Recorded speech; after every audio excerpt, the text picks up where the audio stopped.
भाजपा के 7 सदस्यीय प्रतिनिधिमंडल ने राजभवन में राज्यपाल रमेश बैस से मुलाकात की है।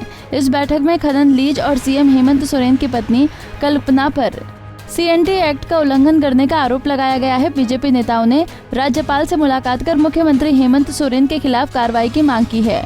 पूर्व मुख्यमंत्री रघुवर दास ने पीसी एक्ट के तहत हेमंत सोरेन को 6 साल के लिए चुनाव लड़ने अयोग्य घोषित करने की मांग की है। 11 फरवरी 2022 को जो माननीय मुख्यमंत्री जी ने अपने नाम से जो खदान लिए, उस संदर्भ में था कि इनको आयोग 9A के तहत आयोग घोषित करे।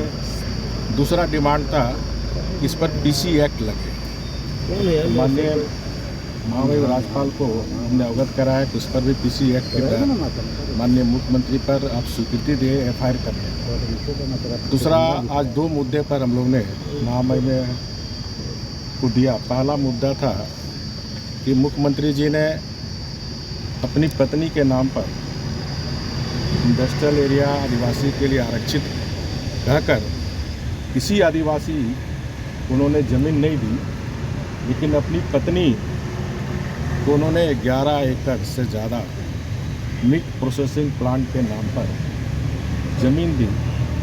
और इससे साबित होता है कि मुख्यमंत्री ने अपने पद का दुरुपयोग करके आर्थिक कदाचार, भ्रष्टाचार का काम मुख्यमंत्री जी ने किया। इस पर भी पीसी एक्ट मामला बनता है और माननीय राज्यपाल स्वीकृति दे पीसी एक्ट तहत, ताकि इस पर FIR। इसके साथ साथ सोहराय भवन, क्योंकि जो इनकी पत्नी जी है वो उड़ीसा की रहने वाली है और CNT एक्ट में प्रावधान है कि क्रेता और विक्रेता दोनों उसी थाने का होना चाहिए। और इन्होंने उल्लंघन करके इन्होंने सोहराय भवन का, जो हमारे राजू उरांव और एक और समथिंग उरांव, जो ज़मीन की कीमत करोड़ों रुपए में थी, उसको 9 लाख रुपये लिए। वित्तीय अनियमितता का कदाचार भी किया, साथ ही CNT एक्ट का उल्लंघन भी किया।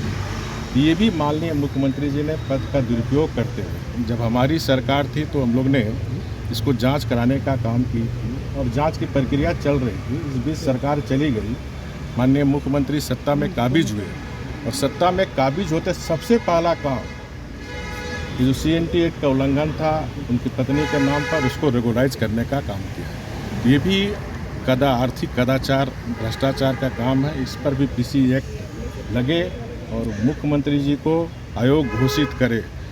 सिर्फ आयोग घोषित नहीं करे, इसको 6 साल के तहत ये चुनाव ना लड़े।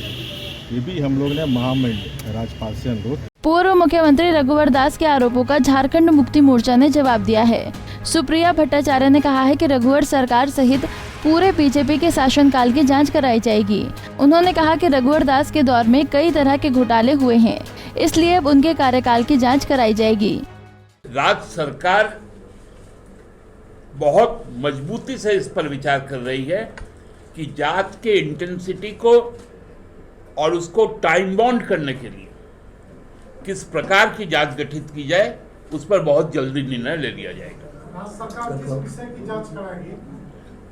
रघुवर सरकार के संपूर्ण कार्यकाल सहित भारतीय जनता पार्टी के कार्यकाल में हुए सभी तरह के जो कारनामे हुए, डैम बहा, टॉफी खा ली गई, इजराइल भेजा गया किसानों को, कृषि समिट हुआ, फर्जी नौकरियां दी गई, झारखंड की जमीन को फर्जी कंपनियों को अलॉट कर दिया गया, इन सभी तरह की चीजों की जांच। झारखंड की राजनीति में इन दिनों जबरदस्त उठापटक चल रही है। इस उठापटक के बीच गरीबी, बेरोजगारी और भ्रष्टाचार का मुद्दा दब गया है। पंजाब केसरी टीवी के लिए रांची से आशुतोष सिन्हा की रिपोर्ट। हमसे जुड़े रहने के लिए हमारे YouTube चैनल को सब्सक्राइब करें और नई वीडियो की नोटिफिकेशन के लिए बेल आइकॉन को दबाएं। अगर आप ये वीडियो Facebook पर देख रहे हैं तो लाइक जरूर करें और ज्यादा से ज्यादा शेयर करें। धन्यवाद।